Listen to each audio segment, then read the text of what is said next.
Hey guys, good morning. So today, I'm going to be sharing my personal thoughts with you guys about a very famous pastor that goes by the name of Craig Groeschel. So for those of you that don't know, Craig Groeschel is a pastor that is the head pastor at a very large church that's called Life.Church. It is one of the absolute biggest and leading churches in the entire nation that's held in Texas. And Life.Church is also a huge YouTube channel, which is the main reason why I'm doing this video today. And they have accumulated, I want to say, 845,000 subscribers, somewhere around there, give or take, more or less. Craig Groeschel also has his own personal YouTube channel where he posts videos weekly, and that one has 235,000 subscribers. So he's like a legit big time celebrity pastor. So let's go ahead and dig in to my thoughts on Craig Groeschel. So let's start out by saying this. Craig Groeschel is an incredibly intelligent pastor. The dude is insanely smart. It's freaky. However,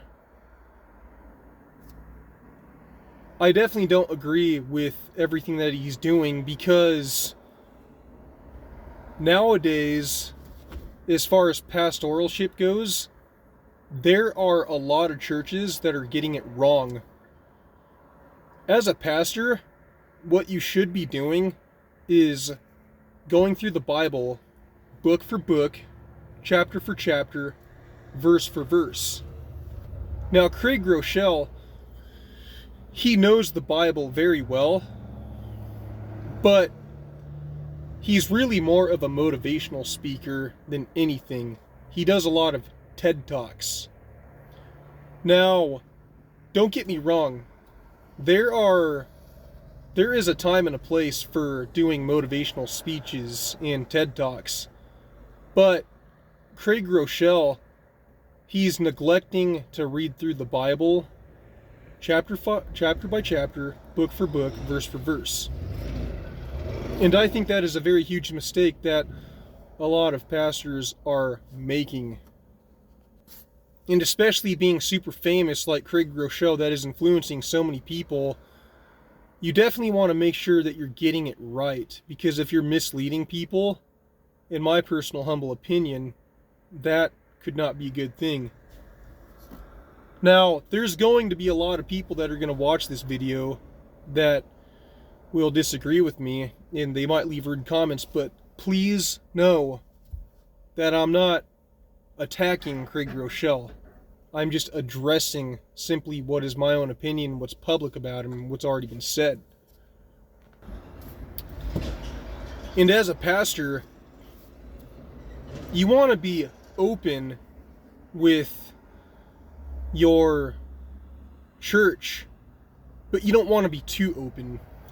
And this is something that I've noticed that Craig Groeschel has definitely struggled with, just being too open. Like, he's talked about his past before with Amy, and, you know, he's addressed how he struggled with temptation before in the past, but he'll like go into really graphic detail. And there are actually some sermons that he's done earlier in his career that he said, "It is rated PG-13. And he really meant it when he said that, because, yeah, some of his sermons that he's done in the earlier part of his career, they definitely were not exactly what you would call child-friendly. So, I think it's important to be open with people that you're talking to, but at the same time, you don't want to be too open. Like, I'm a very firm believer that whatever you stand up for and whatever you say, it's okay to do it, but how you do it is so critical. And, like, there's people out there that are way, way off the spectrum that are never going to make it, that are LGBTQ supporters, you know, that might not believe in God and whatnot, but they don't really know how to present themselves, and they will come off in a way to where it's like hate and not a logical argument. So there's a difference. So again, I can't urge you enough just how important it is to find a pastor that goes through the Bible book for book, chapter for chapter, verse for verse.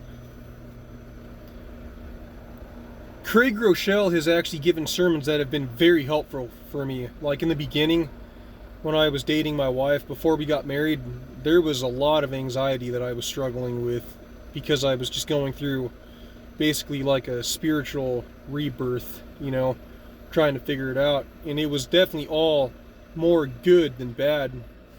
But as time has gone on, I have more and more immersed away from Craig Groeschel because all he's doing is TED Talks. And you, even you yourself, a lot of you that are watching this video, if even you decide to sit down and watch like 10 or 15 of Craig's videos, it's very likely that you could feel anxiety naturally because you can just feel something is missing. And it's the Bible, book for book, chapter for chapter, verse for verse. I can't say enough how important it is to be a Bible teacher as a pastor. It is so incredibly important for you to be able to read through the Bible, book for book, chapter for chapter, verse for verse. Not only that, but to have a pastor that's doing that, because not everybody here on earth is going to be a pastor as an occupation. Like me personally, I'm not a pastor. I'm a landscaper. And so, as a pastor, it's the pastor's job to really get down to the nitty-gritty of what's important. And if the pastor is the one that's spending all of his time doing the research and studying on the word, you got to get it right. Because as a spectator, that's what I and a lot of people really need, is the Bible, book for book, chapter for chapter, verse for verse. And so really all that a pastor is going to do for you is they're going to help motivate you to plug into the word more and to pray and whatnot and go to church. That's what pastors really are for. But as far as your heart goes, it's up to you to personally spend time in the Word of God by praying on your own time, reading the Bible. And I just honestly feel like if Craig changed his stance a little bit, or a lot, and became more of a Bible pastor, he could be a lot more effective. He might not get as many views or subscribers because nowadays the flesh of the world is what's attracted to fleshly things. So the fact that Craig Groeschel is doing stuff that's incorrect, it shows for the numbers that he's getting. That doesn't mean that there's not pastors out there that are very good and are getting really good numbers, because there are. Like, for instance, a pastor that comes to my mind is Jack Hibbs. I don't know a ton about him, but he definitely seems to be into the word. I would have to look more into that before actually giving my opinion on him, but not to get on too big of a side tangent here. Craig Groeschel, he's been very helpful for me in the past when I've dealt with anxiety, but as my Christian faith has matured and as I've gotten hungry for the word, he definitely has not met my needs when it comes to needing to really strengthen my faith. And so, if you're out there watching this video and you do like Craig Groeschel, I would just urge you to be very, very careful with who you listen to on a frequent basis, because as Christians, there's nothing like getting into the Word, the Bible, book for book, chapter for chapter, verse for verse. And it's sad because I feel like Craig Groeschel is neglecting the Bible so much. You don't want to just be doing motivational speeches. So that's it, you guys. Those are my thoughts on Craig Groeschel, Mr. Life.Church. See you next time.